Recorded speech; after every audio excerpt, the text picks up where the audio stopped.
Bonjour, on va, on va commencer. Oui, oui, ok. Bravo. Ah oui, c'est vrai, c'est vrai. Ah ok, c'est pas ça.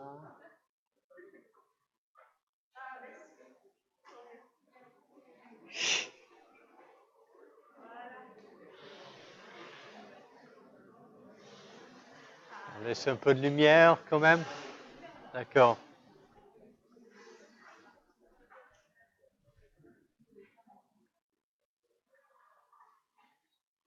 Tiens. Ok, donc je reprends. On va commencer et je sais que ça va derrière pour la lumière là. Je peux fermer là aussi si vous voulez, hein. C'est- je baisse encore, oui. Excusez-moi. Ah non, c'est pas celui-là. Non. Ah, Thomas, comment ça là? Attends, oui. Eh,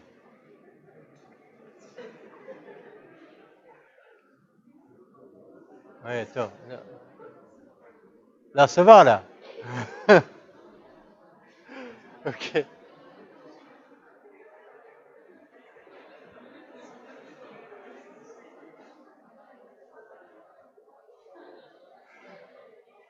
Ok, maintenant qu'on est tous à l'aise, c'est bon, la lumière est bonne, là. Vous n'avez pas trop chaud? Vous n'avez pas trop froid? Donc, on va. Malheureusement, on approche la fin de la microbiologie. Je sais, c'est dur, hein. Et, et, et encore plus triste, peut-être, on a déjà fini avec les bactéries.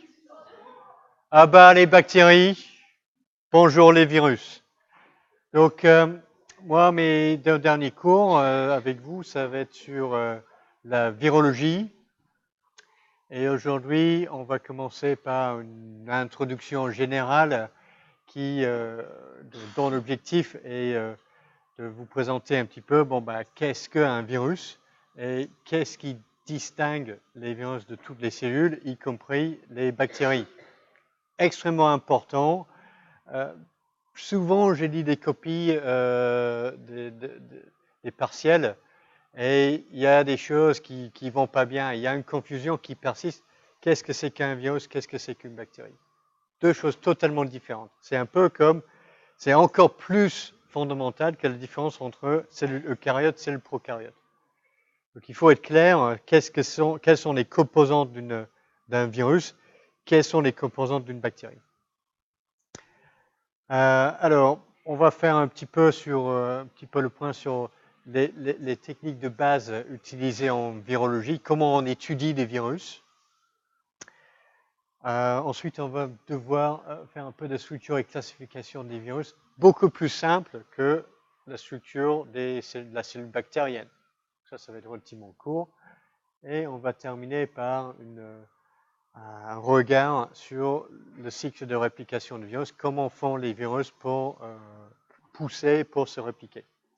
Et le deuxième cours, on va regarder un peu plus en détail sur ce point-là chez les bactériophages, parce qu'on verra qu'il existe le cycle de réplication lytique et aussi un autre destin pour la cellule ou la bactérie infectée, c'est de maintenir le bactériophage sous forme intégrée dans le génome, et c'est ce qu'on appelle la lysogénie. Donc, pour les bactériophages, on essaiera de regarder un petit peu comment ces virus impactent la santé humaine. C'est peut-être un peu inattendu. Les bactériophages sont des virus qui infectent les bactéries. Donc on peut se demander, mais comment ça va nous toucher, nous? On ne peut pas être infecté par ces virus. Néanmoins, ils peuvent avoir des effets indirects sur la santé humaine et des effets importants. Et on va terminer avec une introduction aux infections virales et deux exemples présentés rapidement, la variole et la grippe. Donc, pour la première question, qu'est-ce qu'un virus? Donc, la définition classique de ce que c'est qu'un virus. C'était la définition du fin du 19e siècle, début 20e siècle, c'est qu'un virus, c'est un agent infectieux filtrable. Donc on sait qu'on a un animal malade ou une plante malade et on peut transmettre la maladie d'un animal infecté ou un animal malade ou une plante malade à un autre organisme. Donc c'est un agent transmissible. Et oui. Ah ok, le micro il marche pas bien, c'est ça? On refait le son là. Merci pour votre remarque parce que je ne sais pas moi. Hein. Est-ce que ça marche mieux? Non? Oui? Qu'est-ce que c'est que ça maintenant? Attends, mais c'est quoi ça? Je fais quoi bien, pas bien maintenant? J'essaie de mettre un peu plus fort parce que j'ai l'impression que le micro, ça c'est mieux? Oui, il marche finalement là.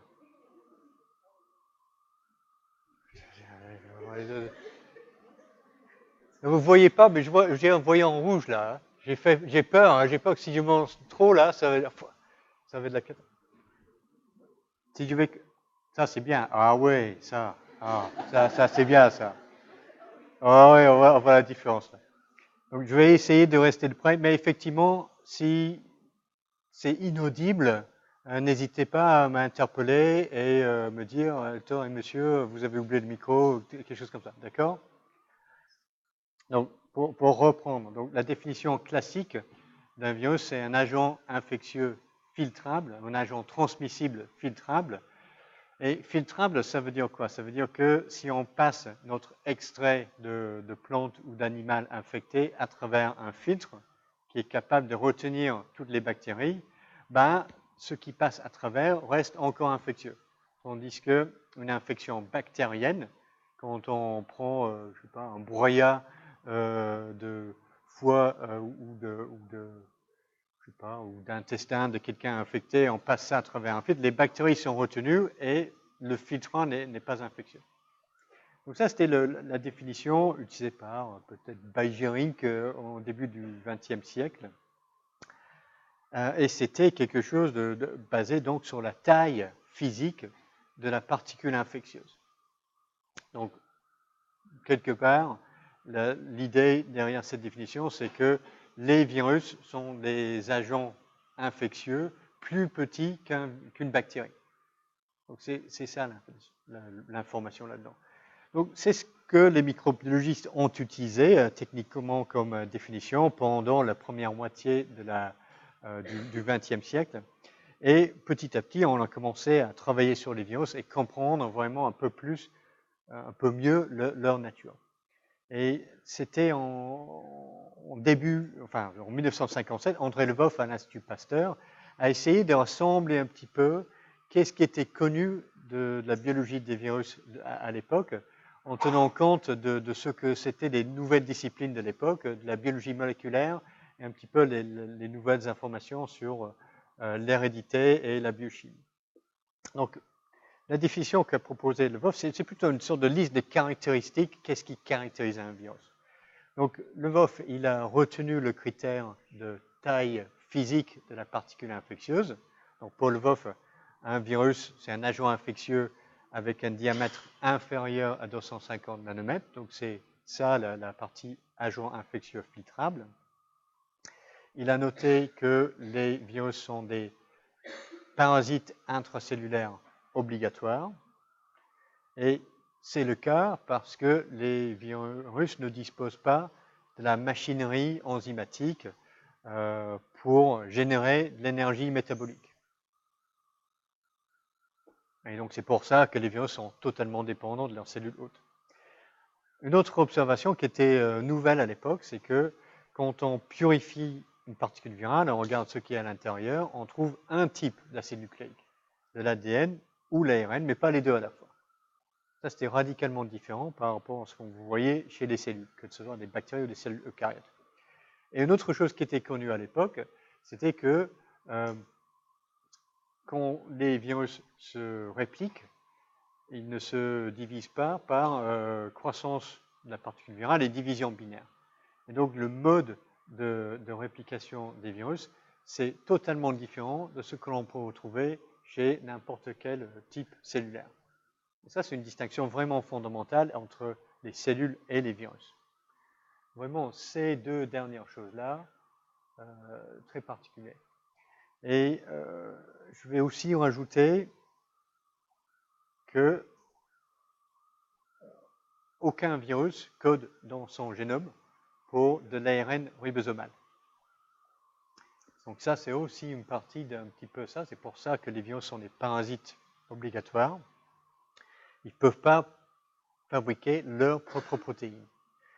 Et ça, c'est quand même étonnant parce que l'ARN ribosomal, ça fait partie des molécules qui sont les plus conservées dans tout le reste du vivant. Et l'absence de l'ARN ribosomal met vraiment les virus à part de tout le vivant. Et c'est tellement fondamental qu'un biologiste, un microbiologiste à l'Institut Pasteur, Patrick Forter, il a un peu proposé qu'on peut concevoir l'historique du vivant sur la planète. C'est une histoire de lutte entre deux types de réplicateurs d'acide nucléique. On a d'un côté les réplicateurs à ribosome, c'est-à-dire des cellules, nous, des bactéries, des archébactéries.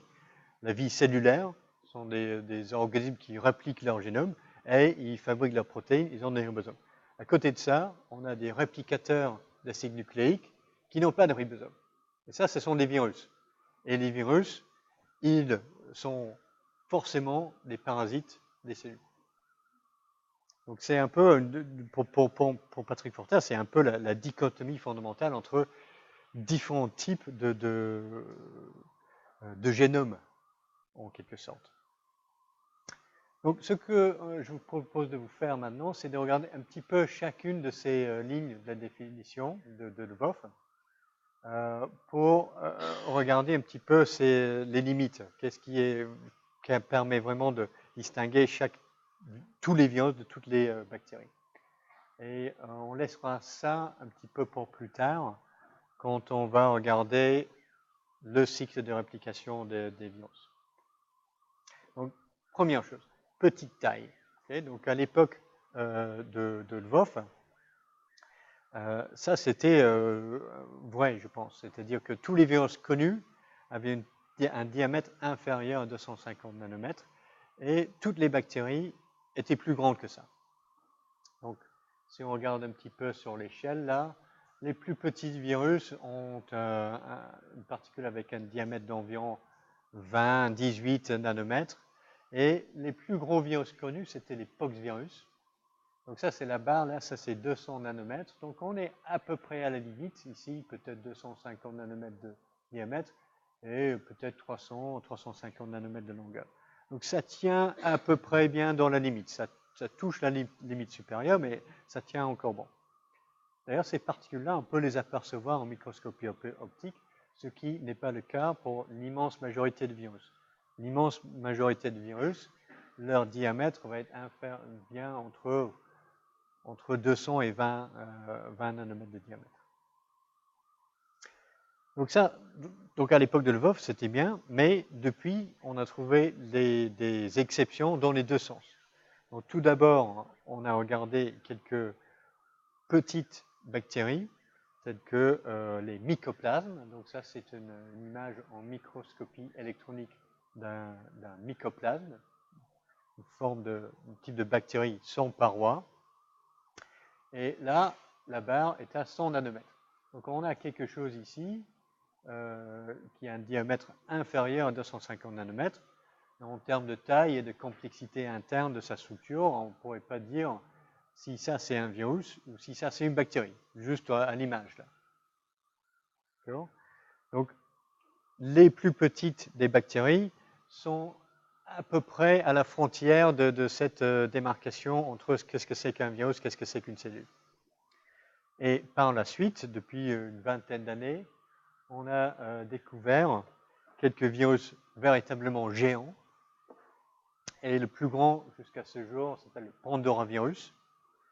Donc cette fois-ci, la barre ici, ça c'est 200 nanomètres. Donc on voit qu'en diamètre, là, on est carrément à facilement 400 nanomètres de diamètre et pratiquement un micron de longueur.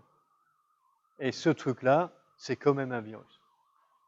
Donc là, j'ai essayé de vous représenter les extrêmes du monde viral, les plus petits, enfin, une particule virale le plus petite ici, et le plus gros virus qu'on ait jamais découvert jusqu'à présent. Donc, les circoviridae sont, enfin, elles représentent un petit peu le minimum nécessaire pour n'importe quel virus. Donc, quand on regarde son génome, c'est super petit. 1800 nucléotides, c'est un génome en ADN simple brun, donc c'est pas en paire de base, c'est en nucléotides. Et le génome code pour 2 gènes seulement. Un gène code pour la protéine de capside qui forme la couche externe de la particule virale, et l'autre gène est impliqué dans la réplication de l'ADN viral. Donc c'est ça les deux fonctions minimales que doit posséder n'importe quel génome viral. Une protéine de structure de la capside et une protéine qui permet de favoriser la réplication du génome. Donc on ne peut pas avoir plus petit que ça. De l'autre côté, le plus gros là, c'est le pandurovirus, son génome 2,5 millions de paires de bases, l'ADN double brun, codant pour 2500 gènes, et plus gros et plus complexe comme génome que des génomes des bactéries les plus simples. Il y a des génomes des bactéries qui sont inférieurs à 1 million de paires de bases. Et ça permet à la cellule de croître et pousser dans un milieu défini. Enfin, milieu riche, ou milieu supplémentaire, peut-être je devrais dire. Et la structure de la particule aussi, c'est également quelque chose de très complexe, composé de plus de 100 protéines distinctes. Donc, le monde viral comprend des choses très très simples comme ça et des virus très très complexes comme ceci. Et une chose qu'il faut garder en tête, c'est qu'il n'y a aucune relation entre la complexité du virus et la complexité de l'organisme que le virus va infecter. Donc le PCV, c'est pour le cercovirus porcin, numéro 2, qui infecte des cochons et qui pose des problèmes dans les élevages. Donc avec moins de 2 kilooctets de données, il arrive à rendre un animal très complexe, très malade. Donc assez impressionnant. Tandis que ce truc-là, génome super complexe, c'est le nec le plus ultra en formation de particules et de génome viral, ce truc-là, il infecte que des protistes, des eucaryotes unicellulaires. Okay? Donc on peut avoir un hôte super complexe infecté par un virus simple et l'inverse. Alors, deuxième ligne sur la définition de Lvov, les virus sont des parasites intracellulaires obligatoires. Donc ça, c'est absolument vrai pour tous les virus. Mais c'est aussi vrai pour certaines bactéries. Donc Mycobacterium leprae, l'agent pathogène qui provoque la lèpre, les Chlamydiae qui, pour certaines, sont responsables de maladies sexuellement transmissibles, les Rickettsia, encore une fois, certaines espèces provoquent le typhus. Toutes ces trois bactéries ne peuvent pousser qu'à l'intérieur d'une cellule hôte. Donc il est impossible de faire pousser ces souches de bactéries sur une boîte de gélose avec un agar ou dans un milieu liquide enrichi. Elles ont absolument besoin de quelque chose de leur environnement cellulaire. Donc cette ligne, la définition de Lvov, est exacte, il est vrai pour l'ensemble des virus, mais tout seul, ce n'est pas suffisant pour distinguer tous les virus de toutes les bactéries.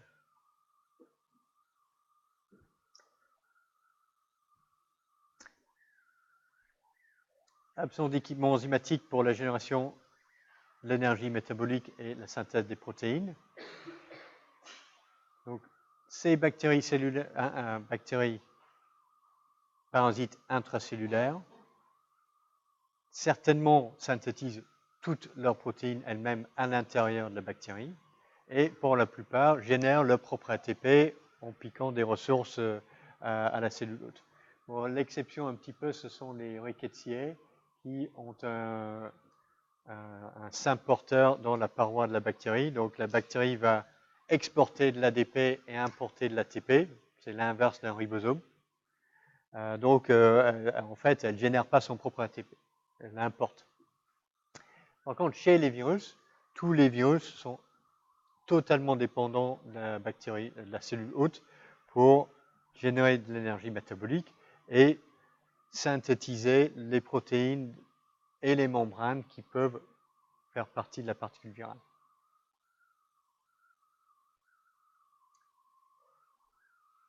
Alors, prochaine caractéristique qu'avait remarqué André Lvov, toutes les cellules, quelles qu'elles soient, eucaryotes, prokaryotes, archébactéries, même les endospores dans sous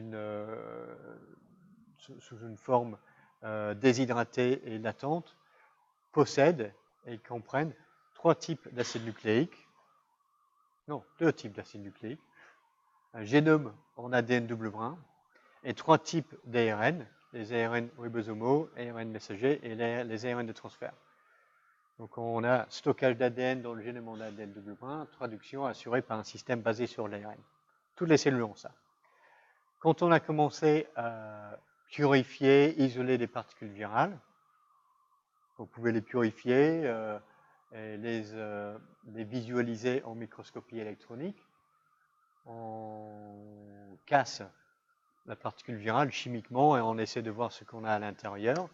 Bon, on voit qu'il y a des virus avec un génome en ADN double brun, en ADN simple brun, en ARN double brun ou en ARN simple brun. Donc, le matériel génétique chez les virus n'est pas forcément l'ADN. Ça peut être de l'ARN. Et ça peut être simple brun ou double brun. Donc, très curieux.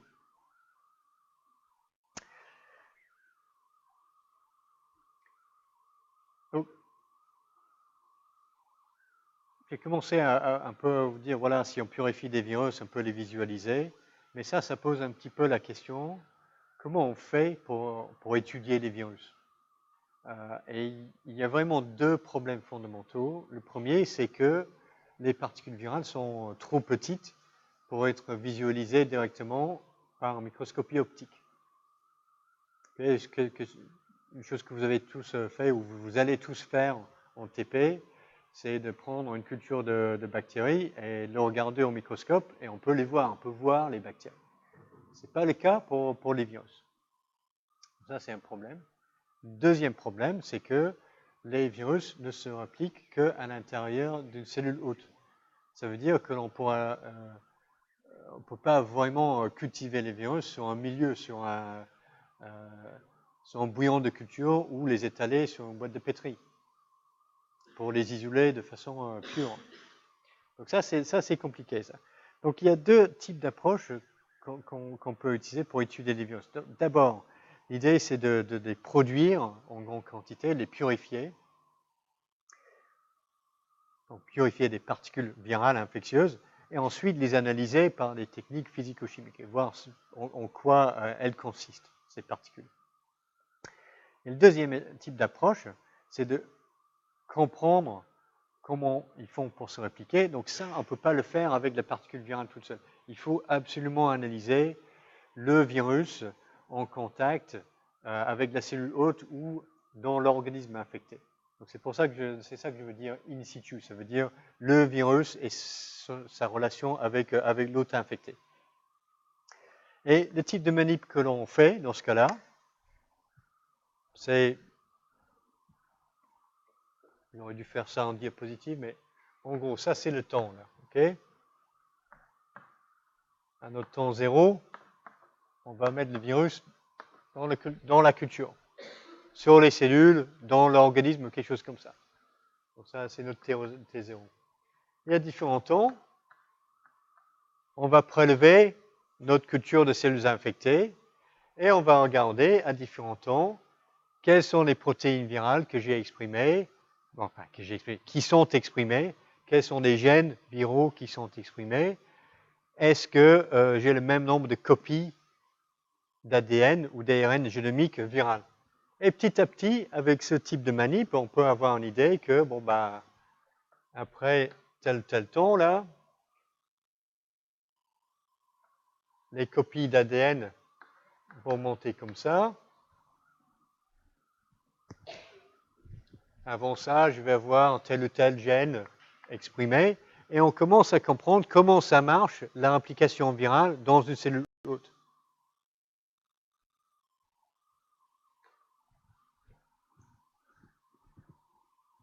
Et donc, évidemment, pour ça, on a besoin des techniques qui permettent de détecter et de quantifier une séquence d'ADN ou une protéine particulière. C'est pour ça que j'ai évoqué les techniques d'immunochimie, le Western blot, pour détecter quand j'ai une protéine virale exprimée dans la cellule, et les techniques de la biologie moléculaire.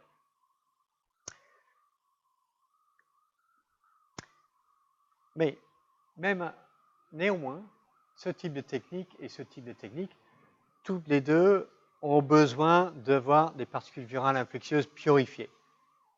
Parce que, à la base de notre manip ici, je veux mettre sur mes cellules quelque chose de purifié et bien caractérisé. Donc avant de faire ça, produire et purifier des particules virales, c'est un peu à la base de tout, quoi. Donc c'est ce que je vais vous présenter. Donc il faut un système de production. On ne peut pas mettre le virus dans un bouillon de culture. Il faut trouver un moyen de faire amplifier le virus. Et les premiers systèmes étaient l'inoculation du virus dans des organismes entiers. C'est ce qu'a fait Pasteur avec le virus de la rage. C'est ce qu'a fait Bajorink avec le virus de mosaïque du tabac. Et ça peut paraître archaïque, mais c'est encore utilisé pour la préparation de certains vaccins vétérinaires. Donc on va inoculer le virus à un animal, l'animal va devenir très malade et va mourir, on récupère son foie, on boit ça en inactivoformol, et c'est ça le vaccin. Donc, bon, donc on peut faire certaines choses, mais c'est quand même assez limité. Le système est complexe. Si on veut regarder en détail ce qui se passe au cours de la réplication virale, ça ne permet pas de le faire. Donc, pour comprendre les interactions virus-cellules en détail, il faut disposer d'un système de production plus simple, basé sur la culture cellulaire. Et évidemment, les premiers virus pour lesquels c'était possible, c'était les virus infectant les bactéries, c'est-à-dire les bactériophages. Et donc, pas mal de nos connaissances de base en virologie viennent de l'étude des bactériophages, parce que c'était le seul système qui était disponible entre 1920 à peu près jusqu'en 1950, pour analyser vraiment en détail les mécanismes moléculaires de la réplication virale. Alors, pour avoir le même type d'information, le même type d'approche sur des virus infectant des animaux ou des plantes, il fallait attendre l'invention ou la mise au point des systèmes de culture cellulaire dans les années 40. Et par ailleurs, donc, c'est ce qui a permis de cultiver de grandes quantités de virus de la poliomyélite, et c'est ça qui a permis de mettre au point le vaccin. Donc à partir de la mise au point de la culture cellulaire, c'était un peu l'âge d'or de la virologie dans les années 50 et 60, avec de nouveaux virus découverts par le fait qu'on pouvait les cultiver sur des cultures cellulaires.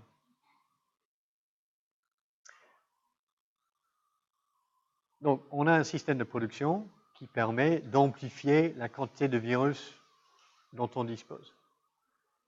Mais que ce soit un organisme entier ou en culture cellulaire, à la fin de l'infection, on va avoir une sorte de mélange infâme de particules virales, de débris cellulaires et de protéines solubles.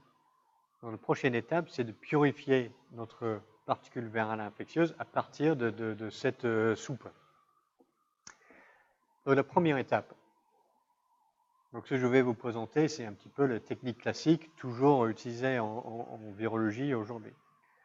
Donc, la première étape, souvent, serait de la filtration. Donc, tous les débris cellulaires sont retenus sur le filtre et les particules virales vont passer à travers.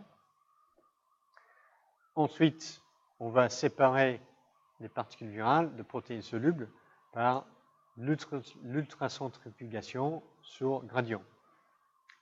Donc on prépare un gradient de sucrose, OptiPrep ou de chlorure de césium et on va déposer notre filtrat par-dessus. Donc en bas, notre concentration en OptiPrep ou en chlorure de césium sera plus élevée et elle sera plus faible vers le haut du gradient. Donc quand je parle de densité, ça veut dire qu'ici on va être 1,3 g par ml en densité. Évidemment, ici, on est dans de l'eau, donc notre densité, c'est 1 g par ml. Donc, on met ça, on prépare le gradient, on met dans l'ultrasonnerie pendant la nuit, et petit à petit, les particules virales vont se sédimenter dans le gradient et finiront par se concentrer à un certain niveau dans le gradient, là où la densité de la particule virale est égale à la densité du gradient à ce point-là. Donc on va voir un anneau de particules virales et les protéines solubles resteront en haut. Et donc c'est ce qu'on voit ici. Donc là, donc ça c'est moi ça. Et non, pas ça, ça. Et donc là j'avais fait une préparation de particules virales marquées par une sonde fluorescente. C'est pour ça qu'on voit un petit peu les bandes dans l'anneau ici. Si on voit bien, on a deux anneaux ici. Probablement, enfin, je pense que ça, c'est avec ADN à l'intérieur, ça, c'est sans ADN. Donc, les particules avec de l'ADN, c'est la même taille, mais il n'y a plus de matériel à l'intérieur, donc c'est plus dense. Donc, on peut récupérer cet anneau-là, et ça, c'est la particule virale purifiée. Et donc, ça, c'est quelque chose qui a été fait pour tout type de virus, et une fois que l'on a une préparation de particules virales purifiées, bon, on peut les regarder au microscope électronique pour visualiser la morphologie de la particule et on peut les analyser en, par exemple, SDS-PAGE pour savoir, pour déterminer combien il y a de protéines différentes dans une particule virale. Donc ici, c'est un exemple d'un virus complexe, un poxvirus. Donc la particule virale est complexe et on a des dizaines de protéines dans la particule. Dans mon exemple ici, je vais avoir un virus avec 3 protéines de capside virale dans la particule ici. Donc, quand on dit, voilà, la particule virale, elle est composée de tel truc, et qu'il y a ceci et cela, il y a plus de copies de telle protéine, c'est comme ça qu'on le sait, qu'on le sait. Ok, donc, particule virale ou le virion. Quelle est la structure d'une particule virale? Donc, une des premières choses qu'on a regardées quand les virologistes ont commencé à étudier des virus, c'est qu'on peut distinguer des virus non enveloppés ou nus des virus enveloppés. Donc, chez les virus nus, ce que l'on a, c'est un génome à l'intérieur entouré d'une capside en protéines. Donc, c'est un peu comme les cercovirus porcins. Et donc, l'ensemble, ça s'appelle la nucléocapside. Chez les virus enveloppés, on a une nucléocapside à l'intérieur entourée d'une bicouche lipidique qu'on appelle l'enveloppe. Chez les virus nus, on a deux types de structures. Les capsides en forme de bâtonnet avec une symétrie hélicoïdale et les capsides sphériques avec une symétrie icosaédrique. Et chez les bactériophages, on voit que ces deux éléments sont combinés pour donner des phages avec une tête icosaédrique et une queue hélicoïdale. Chez les virus enveloppés, on appelle virus enveloppé simple, un virus enveloppé qui a une nucléocapside soit hélicoïdale, soit icosaédrique à l'intérieur, juste entouré d'une enveloppe. Ça, c'est simple. Les virus enveloppés complexes, il y a des membranes, mais ce qu'il y a à l'intérieur, ça ne correspond ni à ça ni à ça. Donc, par exemple, le Pandoravirus, le gros géant, là, ça, c'est un variant complexe.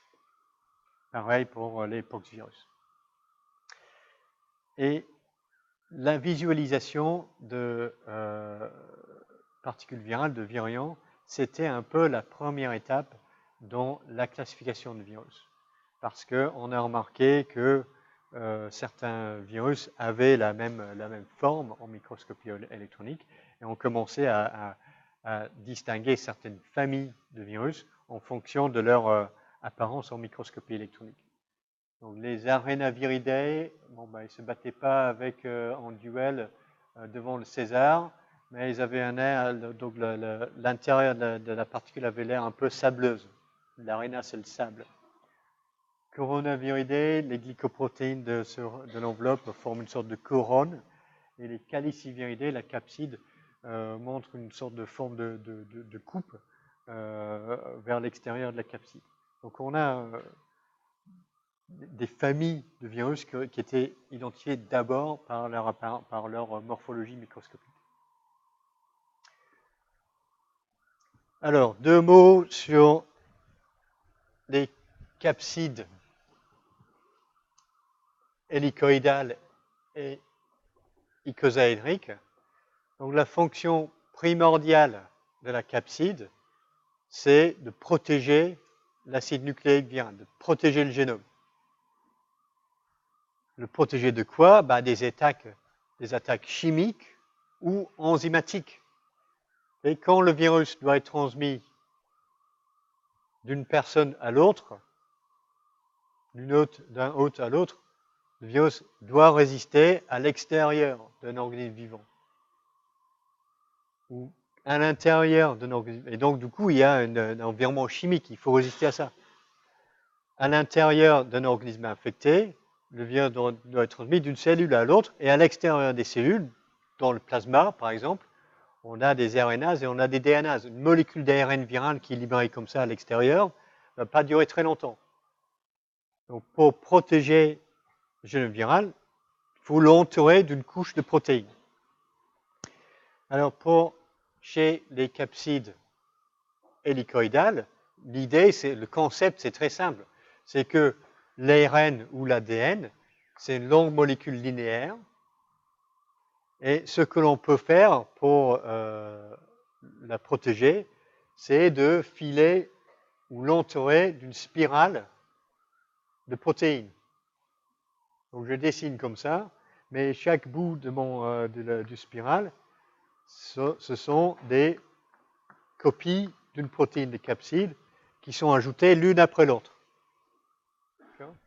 Et donc, tant que j'ai de l'ARN ou de l'ADN, ici, je continue à rajouter des copies de ma protéine de capside jusqu'à ce que tout est couvert.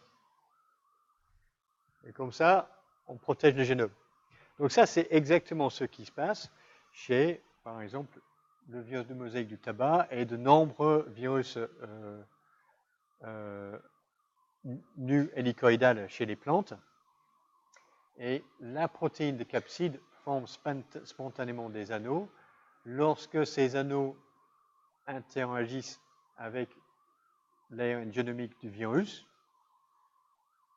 les deux anneaux vont être décalés et c'est ça qui va permettre la polymérisation de centaines et de milliers d'autres copies de la protéine de capside pour former ce bâtonnet. Donc très simple, la capside avec symétrie hélicoïdale formée de centaines et de milliers de copies d'une seule protéine de capside. Bon, ça marche. L'inconvénient, c'est que cela place une limite sur la taille du génome viral que l'on peut encapsider. Donc évidemment, plus que le génome du virus est long, plus le virus peut posséder de gènes différents qui vont avoir des fonctions différentes pour manipuler la cellule hôte. Donc ça peut être bien d'intégrer plus de gènes pour devenir plus diabolique comme agent infectieux. Mais si on rajoute de plus en plus de gènes sur un virus avec ce type de structure de capside, le génome va devenir de plus en plus long et notre capside va devenir de plus en plus longue. Et finalement, on approche une limite de stabilité physique pour ce type de capside.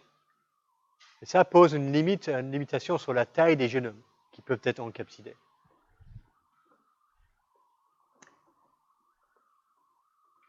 Donc ça marche pour des virus nus, hélicoïdales chez les plantes, ce sont des virus simples avec des génomes simples. Alors, chez les capsides à symétrie icosaédrique, donc pour les capsides hélicoïdales, bon, on avait vu, on considère le génome comme molécule linéaire, mais une molécule linéaire, c'est comme un fil de laine que l'on peut enrouler sur lui-même pour nous faire une sorte de pelote en 3 dimensions. Et ça va être beaucoup plus compact. Donc, un peu le concept derrière les capsides à symétrie icosaédrique, c'est que on va créer une structure sphérique, mais qui est creuse, avec une couche de protéines qui va entourer l'acide nucléique, le génome du virus. Et du coup, on peut compacter le génome et notre particule restera très très stable, physiquement et chimiquement. Donc la façon la plus simple pour créer une structure sphérique, c'est d'avoir 60 copies d'une protéine de capside et 3 copies font une face triangulaire et 20 faces triangulaires font un icosèdre. Donc c'est pour ça qu'on parle de capside à symétrie icosaédrique. Donc ça marche pour des petites particules à 20-30 nanomètres de diamètre. Si on veut construire des capsides sphériques avec le même type d'architecture, bon, il faut rajouter quelques protéines différentes et produire des structures de plus en plus complexes qui peuvent être de plus en plus grandes. Donc voilà pour les virus nus. Donc la fonction primordiale, c'est de protéger le génome. La deuxième fonction de la capside chez les virus nus, c'est d'interagir avec la cellule hôte. Par exemple, ça, ouais, je pense que c'est un picornavirus, donc virus des rhumes, virus de la poliomyélite, ce type de truc. Et l'attachement sur la cellule hôte est une fonction des protéines de capside. Ce n'est pas le cas chez les virus enveloppés. Chez les virus enveloppés simples, on a à l'intérieur une nucléocapside, okay, acide nucléique, protéine de capside. À l'extérieur, on a une bicouche lipidique, c'est l'enveloppe. Et du coup, les protéines de capside n'ont aucun contact avec l'extérieur de la particule virale. Donc les protéines de capside ne peuvent plus interagir avec des cellules hôtes. Donc pour s'attacher à la cellule hôte et médier l'entrée du virus, tout virus enveloppé doit coder par au moins une glycoprotéine enveloppe. Donc c'est une structure essentielle dans la particule d'un virus enveloppé, glycoprotéine enveloppe. En plus de ça, souvent, on a quelque chose, une ou des protéines entre la nucléocapside ou l'enveloppe, qu'on appelle des fois les protéines de matrice ou les protéines de tégument. Donc les protéines de matrice peuvent jouer un rôle dans la formation des particules virales et aussi jouer un rôle structural pour maintenir le contact intime entre la capside ou l'enveloppe, pour éviter que l'enveloppe se barre.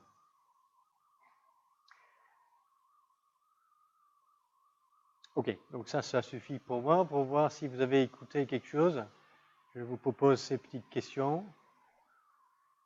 Sur le numéro 5, ça n'a pas été présenté, mais vous devez mobiliser vos connaissances en biochimie pour trouver la bonne réponse.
Ok, tout le monde a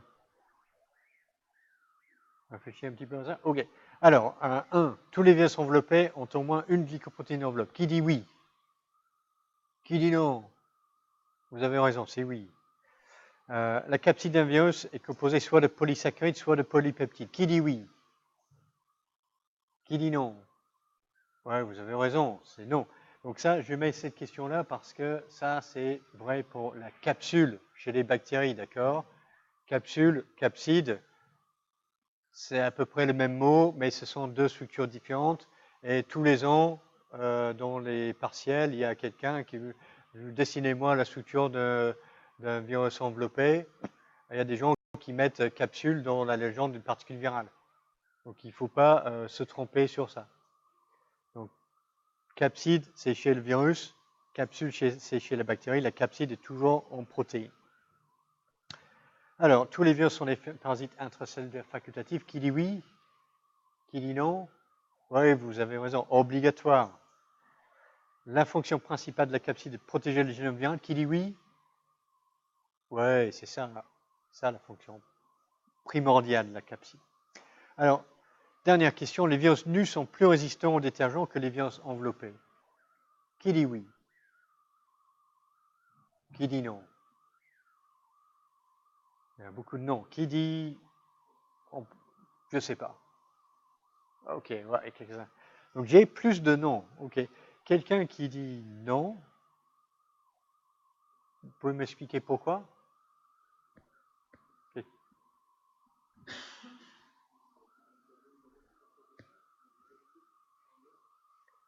Ok, donc la réponse c'est que bon, les virus enveloppés doivent être plus résistants parce qu'il y a deux couches, il y a l'enveloppe en plus. Quelqu'un qui a dit 5, oui, c'est vrai. Pourquoi c'est oui? Quelqu'un qui a dit oui.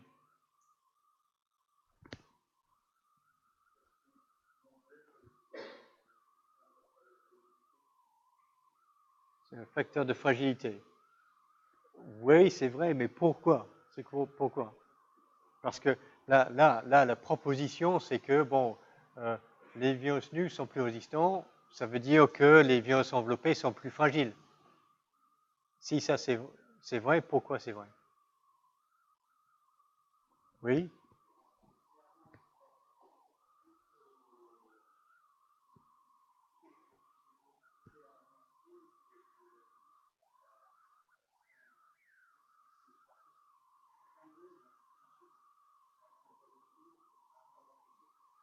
Oui, exact. Donc le mot-clé ici, c'est détergent. Ok, les détergents peuvent disperser des lipides. Et l'enveloppe, c'est avant tout une bicouche lipidique. Donc les détergents peuvent éliminer l'enveloppe et les glycoprotéines de l'enveloppe vont se barrer. Or, ces glycoprotéines de l'enveloppe sont nécessaires pour démarrer l'infection. Donc, un virus enveloppé peut être inactivé très facilement par des détergents. Okay, donc, c'est pour ça qu'il faut comprendre la nature biochimique de la chose. On peut faire un parallèle entre grain-moins et grain-plus. Hein. C'est la membrane qui a plus de lipides chez les bactéries grain-moins qui fait qu'il est plus sensible à l'alcool. Donc, chez les virus enveloppés, c'est l'enveloppe qui est plus sensible aux détergents. Très important quand il faut mettre en place les stratégies de lutte contre la transmission des virus, parce que c'est la nature, la structure de la particule virale qui va déterminer si un lavage simple des mains va être efficace ou un lavage simple des surfaces permettra d'inactiver les virus. Pour le virus de la grippe, c'est un virus enveloppé, oui, lavage simple des mains, nettoyer des surfaces par un détergent, ça va être efficace pour éliminer ce virus. Pour le rotavirus, qui est un virus nu responsable des gastro-entérites, il va être lavé, il va être un peu dégagé, peut-être dégagé de la surface, mais il restera infectieux. Donc il faut utiliser des procédures de nettoyage plus stringentes pour décontaminer une surface si on a un risque de transmission de virus nus. Okay? Et donc ça, c'est très important en termes pratiques, cette distinction. Ok, donc ouais, on a une demi-heure pour continuer. Alors, en termes de classification, Donc, comme chez les bactéries, on a un grain plus, on a un grain moins, on a les protéobactéries, les héliobactéries, on a des différentes, familles et ordres bactériens. Donc, pour les virus, on essaie de faire la même chose. Et c'est le Comité international de taxonomie virale qui décide chaque fois que l'on découvre un nouveau virus, où est-ce qu'il va, ce virus, dans la classification connue. Et il y a un petit peu deux différences en taxonomie virale par rapport à ce qu'on trouve chez les bactéries ou chez les eucaryotes. C'est que chez les virus, tous les niveaux hiérarchiques ne sont pas représentés. Donc, on ne dépasse jamais le niveau ordre. Okay, on n'a pas de phylum supérieur, un regroupement supérieur que le niveau ordre chez les virus. Mais néanmoins, au sein des ordres, on essaye de les découper en différentes familles, éventuellement sous-familles, genre et espèces. Et c'est la fin de la désignation qui va nous indiquer le niveau hiérarchique. Donc, ordre, ça finit en ales, comme tout autre élément biologique. Pour les familles des virus, on finit par Viridae. Les sous-familles, ça finit par Virinae. Et pour un genre, ça finit par virus, mais avec en un seul mot tout attaché. Donc, pneumovirus, en un seul mot, c'est un genre. Ebola-virus, un seul mot, c'est un genre. Et ensuite, on a un nom d'espèce, virus, mais virus en deux mots, détaché. Donc ça, c'est la première chose. On ne dépasse pas le niveau ordre. Et la deuxième chose qui est un peu curieuse, c'est que l'emboîtement des niveaux hiérarchiques n'est pas possible pour l'ensemble des virus. Qu'est-ce que ça veut dire? Ça veut dire que on a identifié 25 familles de virus qu'on peut grouper en 7 ordres, mais on a aussi identifié 71 familles que l'on ne peut pas regrouper dans des ordres. Donc on ne peut pas regrouper, je sais pas, 71 familles, on pourrait se dire, ouais, on peut mettre 2 ou 3 ensemble, mais en fait, ce n'est pas justifié. Qu'est-ce que ça veut dire? Ben, ça veut dire qu'il n'y a pas d'origine commune de l'ensemble des virus sur la planète. Ce n'est pas comme les cellules. On a une seule origine unique, la vie cellulaire. Chez les virus, ce n'est pas le cas. Et donc, tant qu'on n'a pas découvert autre chose, ça a l'air d'être le cas que ces 71 familles virales, donc au sein de la famille, les virus ont un lien phylogénétique qui dérive du même ancêtre, mais ces 71 familles virales représentent 71 origines distinctes de virus. Et pareil pour les 7 ordres ici. Donc, ce n'est pas comme le reste du vivant. Okay? On a la génération de nouveaux virus de multiples fois dans l'histoire de la vie. Donc, une autre façon de classer des virus, c'est d'oublier un peu l'aspect phylogénétique et de se concentrer uniquement du type de matériel génétique, parce que c'est ça qui va être important pour comprendre comment les virus se répliquent. Et c'est quelque chose qui est courant, qui a été proposé par David Baltimore à la fin des années 1960. Et donc, Baltimore, ce qu'il a dit, c'est que, OK, pour classifier des virus logiquement, pas juste parce qu'ils ressemblent à ceci ou cela en microscopie électronique, il vaudrait mieux les classer par type d'acide nucléique dans le génome. Donc, il commence par distinguer les virus à ADN des virus à ARN. Et chez les virus à ADN, on distingue la classe 1, ce sont les virus avec un génome en ADN double brin. Et la classe 2, les virus avec un génome en ADN simple brin. Pour les virus à ARN, on commence un peu pareil. La classe 3, ce sont des virus ARN double brin. Mais pour les virus ARN simple brin, on distingue deux cas différents. Les virus ARN brun plus constituent la classe 4 et les virus ARN brun moins constituent la classe 5. Ça veut dire quoi? Chez les virus ARN brun plus, l'ARN du génome viral code directement pour les protéines, ce qui n'est pas le cas pour les virus ARN brin-moins. Donc, si on a une préparation purifiée de virus à ARN, simple brin, ce que l'on peut faire, c'est de casser la particule virale, extraire l'ARN génomique et le transfecter dans une cellule hôte. Pour un virus ARN brin plus, ça marche. Ça permet de démarrer l'infection parce que l'ARN du génome code directement pour les protéines et c'est ça qui permet de démarrer l'infection. Pour un virus ARN brin-moins, ça ne marche pas.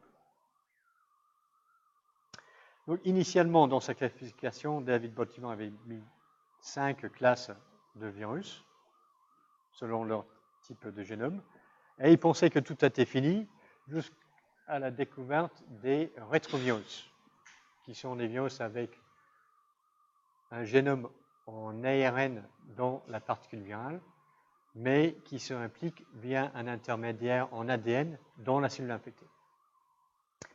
Et après ça, il y a aussi la classe 7, qui est un peu l'inverse, c'est-à-dire ce sont des virus avec de l'ADN dans la particule virale, mais qui se répliquent via un intermédiaire en ARN. Attends, qu'est-ce que j'ai dit? Un génome en ADN dans la particule virale, mais qui se réplique via un intermédiaire en ARN dans la cellule hôte.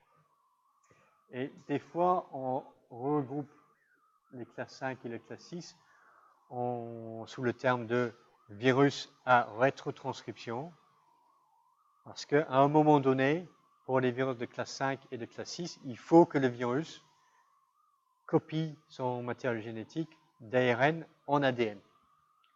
Donc ça, c'est une grande surprise quand ces virus étaient découverts au début des années 70, parce que c'était une violation de ce qui était proposé comme le dogme central de la biologie moléculaire, c'est-à-dire l'ADN est copié en ARN qui est traduite en protéines. Et là, on a le flux de l'information biologique, biologique, qui va dans l'autre sens, l'ARN en ADN. Donc c'était un grand truc de la découverte de ces virus.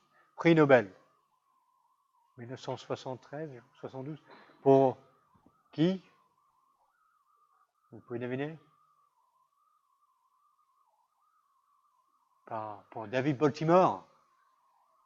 Ah non, mais je peux pas, je vous pose pas une question qui est impossible si la réponse est impossible. Donc voilà pour l'introduction de base à la structure, à la classification de virus. Donc, définition d'un virus, critère de Lvov, structure de base des capsides. Donc il nous reste une vingtaine de minutes pour une introduction au cycle de réplication virale. Et cette partie relève un petit peu de la dernière ligne dans la définition de Lvov des virus. Donc, chez les virus, il n'y a pas de division binaire. Ça veut dire quoi? Ça veut dire que chez tous les organismes cellulaires, la croissance est basée sur, il y a une cellule qui est ici, qui va devenir un peu de plus en plus grande, et petit à petit, la cellule va se scinder en deux. On commence par une cellule, et on finit avec deux cellules. C'est vrai chez les bactéries, c'est vrai chez nos cellules, à partir du premier zygote qui nous a construit, vous et moi. C'est basé sur la division binaire de cellules. Donc on peut imaginer qu'il se passe la même chose chez les virus. Donc on commence avec une particule virale et que cette particule virale va commencer à grandir, et va se scinder en deux. Et en fait, non, c'est absolument pas comme ça que ça se passe. Et on a commencé à s'en rendre compte dès les années 1930, quand les premiers microbiologistes, virologistes ont commencé à essayer de décortiquer la courbe de croissance des virus. Donc en bactériologie, on a vu ça. Chez toutes les bactéries, on peut définir différentes phases dans la courbe de croissance. Et pendant la phase exponentielle, on peut déterminer le temps de dédoublement. Donc, les manips sur les virus étaient effectuées d'abord chez les bactériophages, parce que pendant les années 1930, c'était avant d'avoir mis au point la culture cellulaire. Là, on pouvait avoir un virus purifié et une cellule hôte bien définie qui pousse bien en culture. C'était chez les bactéries. Donc, on avait fait ces manips avec les bactériophages. Et donc, l'idée, c'était d'analyser la croissance des bactériophages dans une culture de bactéries non infectées. Donc, on lance la manip en rajoutant les bactériophages dans une culture de bactéries. Et à différents temps, on prélève cette culture infectée et on va déterminer le nombre de phages dans la culture par la technique de plage de Lise. Et c'était les résultats obtenus dans cette expérience avec une phase de latence, une phase de libération exponentielle et puis un plateau. Alors pour comprendre ce que ça veut dire, il faut comprendre comment ça marche la manip de dénombrement de bactériophages en plage de Lise. Donc, c'est un petit peu comme un dénombrement de bactéries. Donc, en TP, ce que vous avez fait, ce que vous allez faire, c'est de prendre un échantillon. Donc, on commence en préparant les dilutions en cascade et on étale chaque dilution sur un gélose sur lequel les bactéries peuvent pousser. Après, quand on a une bactérie qui tombe sur la gélose, elle va former une colonie. On dénombre combien on a de colonies et c'est ça qui nous dit combien on avait de bactéries viables dans l'échantillon d'origine. Pour la technique de plage de Lise, c'est un peu la même chose. Sauf que les bactériophages ne peuvent pas pousser sur la gélose, il faut leur donner quelque chose à manger. Et un bactériophage, ça mange les bactéries. Donc, notre échantillon, on fait la série d'élution et on va inoculer sur le mélange de bactéries et des géloses molles. Donc, quand on n'a pas de bactériophages, les bactéries non infectées, ici, vont pousser et former un tapis uniforme sur toute la boîte.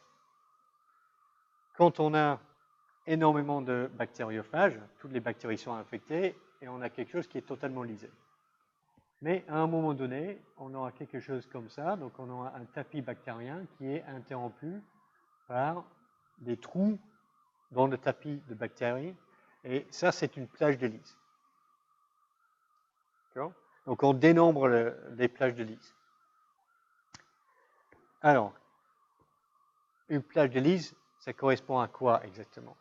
Donc, quand on a un stock de bactériophages libres, une plage de Lise, c'est un bactériophage infectieux. Mais dans notre manip, ce qu'on a, on a un mélange de cellules infectées et de bactériophages libres. Donc la question pour vous, c'est ici, quand j'ai un mélange de bactéries infectées et de bactériophages libres, combien ça donne de plages de Lise?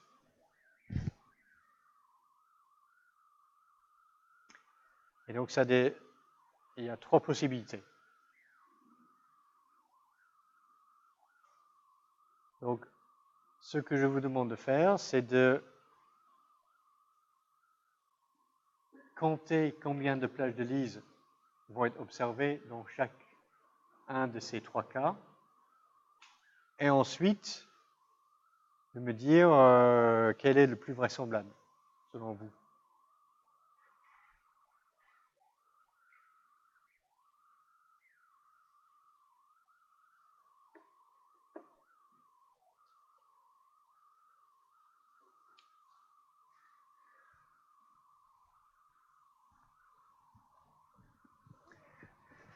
Ouais, pendant ce temps-là, je vais dessiner ce qu'on a dans la boîte.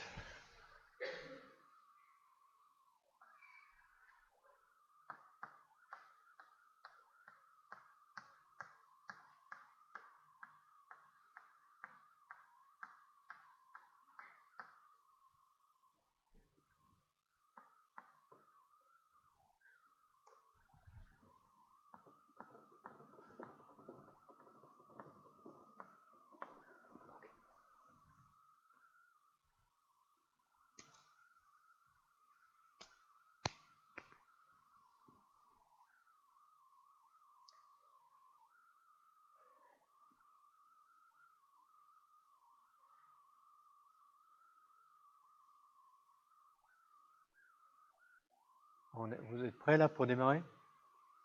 Ouais, ok. Alors, si la définition 1 est vraie, ça doit me donner combien de plages de Lise? 4, exact, ok. Que les bactériophages libres donnent une plage de Lise. 2, si ça c'est vrai, ça va me donner combien?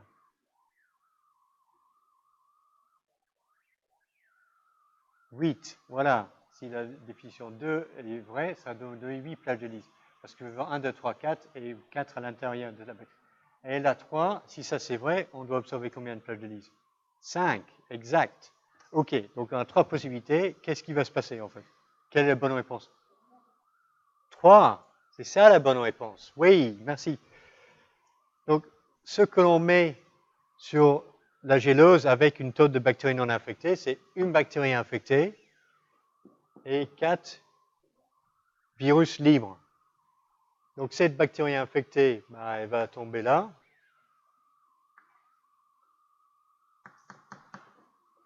Tandis que les pages libres peuvent aller n'importe où sur la boîte et infecter une cellule, une bactérie. Donc, on aura initialement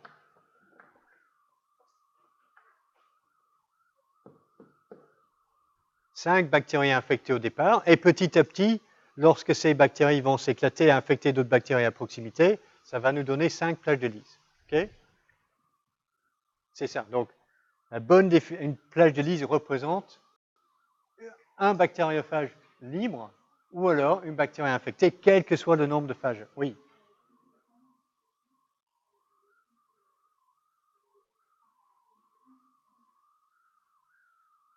Pourquoi on obtient 5 plages de Lise? Parce que, initialement, quand cette bactérie infectée tombe ou alors est mélangée dans la géleuse, éventuellement, les phages qui sont libérés vont rester tous localisés. Et ça va faire juste une plage de Lise. Parce qu'en fait, la géleuse molle,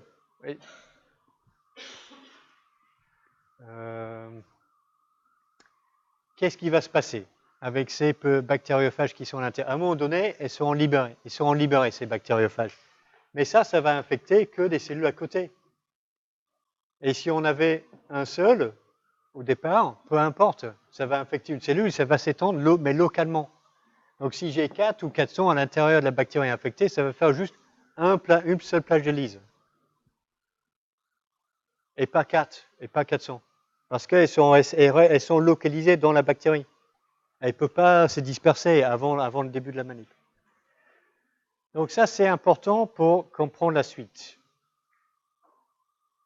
Je vais me tâcher de vous expliquer en 10 minutes. Dans les expériences de Ellis et Delbruck, on avait observé systématiquement pour beaucoup de bactériophages très reproductibles une phase de latence, une phase de libération de relargage extrêmement rapide. Donc là, on peut passer de 100 phages par ml à 5000 ou quelque chose comme ça très facilement sur 10 minutes, et puis un plateau. Et le modèle initial, pour expliquer ce qui se passait, c'est que, OK, initialement, j'ai mon bactériophage, il va rentrer dans la cellule, et après, je vais produire plus de bactériophages à l'intérieur de la cellule, mais on ne voit pas de différence entre ici et là, parce que une bactérie infectée va me donner un plage de Lise, quel que soit le nombre de phages à l'intérieur. Donc, entre ici et là, je ne vois pas ma courbe augmenter, parce que j'ai juste amplifié le nombre de bactériophages à l'intérieur. Et ensuite, ce qui va se passer, c'est que cette bactérie sera lisée, et je vais avoir rapidement beaucoup plus de bactériophages libérés que l'on peut détecter. Donc, c'est ça le modèle. Pour tester le modèle, il faut avoir le moyen de compter le nombre de bactériophages que l'on a à l'intérieur de la cellule. C'est ça qu'il faudrait pour valider le modèle. Et c'est ça qui a été fait, parce que, comme je vous ai dit, donc, les bactériophages utilisés ici sont des particules nues, non enveloppées, qui résistent très bien aux détergents et aux solvants organiques. Donc, il était possible de liser les bactéries infectées par le chloroforme. Donc, les bactéries infectées libèrent leurs bactériophages, mais les bactériophages restent infectieux. Donc ça, c'était le résultat qu'on avait observé initialement. En lisant les bactéries infectées par le chloroforme, on compte uniquement les particules de phage infectieux, qu'ils soient à l'intérieur ou à l'extérieur de la bactérie. La grande surprise, c'était qu'initialement, au temps très précoce après l'infection, on ne trouvait rien. 0 bactériophage infectieux. C'est ce qu'on appelle la phase d'éclipse. Et qu'est-ce que ça veut dire? Ça veut dire qu'après l'attachement et l'entrée du phage à la surface de la bactérie, le bactériophage n'existe plus. Tout ce qu'on a, c'est une cellule infectée, et c'est la cellule infectée qui va produire de plus en plus de bactériophages. D'abord à l'intérieur de la bactérie, et ensuite qui seront libérés. Donc, ça, c'est la grande surprise. Initialement, après l'infection, le virus, le bactériophage n'existe plus. Il n'existe qu'une cellule infectée. Et on peut observer ce type d'événement en microscopie électronique. Pas tellement avec des bactériophages, mais ça, c'est un virus qui affecte des chlorelles, des algues unicellulaires. Et donc, on peut visualiser les phases d'attachement, d'entrée du virus, et on voit qu'en fait, ici, la capside reste à l'extérieur, et c'est que l'ADN du virus qui rentre. Et c'est pour ça que ce n'est plus infectieux, parce qu'une particule virale infectieuse, c'est les deux choses ensemble.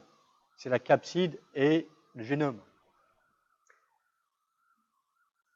Donc cette phase-là, on appelle ça la décapsidation. Le génome quitte la capside, et pendant ce moment-là, on n'a plus de particules virales. C'est la phase d'éclipse. Plus tardivement, on voit l'assemblage de nouvelles particules à l'intérieur de la cellule infectée qui s'accumulent et qui finissent par être libérées d'une façon ou d'une autre, éventuellement par l'île de la cellule infectée. Et donc ça, c'est un petit peu les étapes que tout virus doit accomplir pour se répliquer. Donc première étape, l'attachement sur la cellule hôte. Deuxième étape, l'entrée dans la cellule hôte. Ensuite, ou en parallèle avec l'entrée, le génome doit quitter la capside. Ensuite, donc ça c'est la phase d'éclipse, c'est après la décapsidation. Pendant la phase d'éclipse, il y a deux choses qui se passent. Les gènes du virus sont exprimés pour former des protéines virales et le génome du virus est répliqué.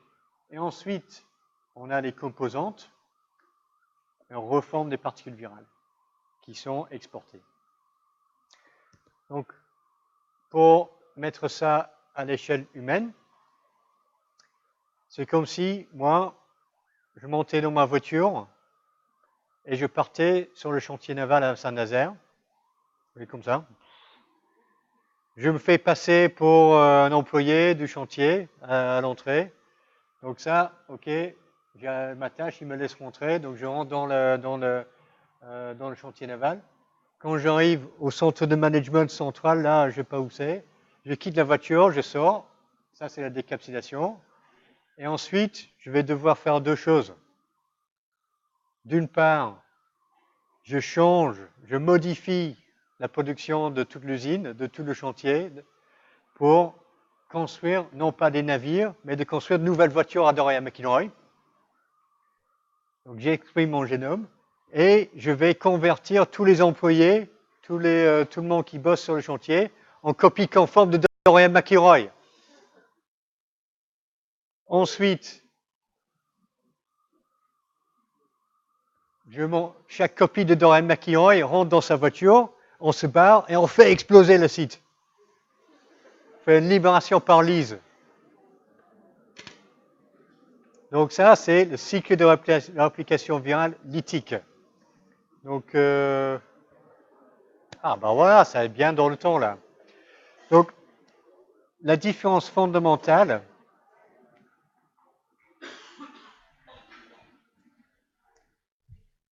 allez, deux minutes. Donc la différence fondamentale entre la réplication virale et la division cellulaire, c'est que lorsqu'une cellule se divise, on a toujours une cellule qui existe à un moment donné. D'accord? Tandis que lorsqu'un virus se réplique dans la cellule hôte, tous les virus passent par une phase d'éclipse pendant laquelle le virus n'existe plus. Okay? Et ensuite, de nouvelles particules virales sont assemblés comme un kit de Lego en suivant les instructions et en mettant une copie des instructions à l'intérieur du modèle. D'accord? Donc ça, c'est la différence fondamentale entre la réplication virale et division cellulaire.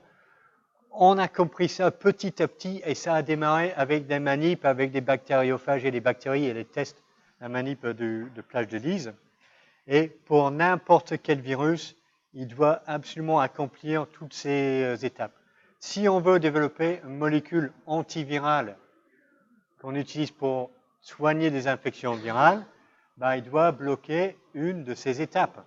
Et c'est ça qui va prévenir ou stopper la réplication d'un virus. Ok, je vous libère et puis on se revoit plus tard dans la semaine pour deuxième partie.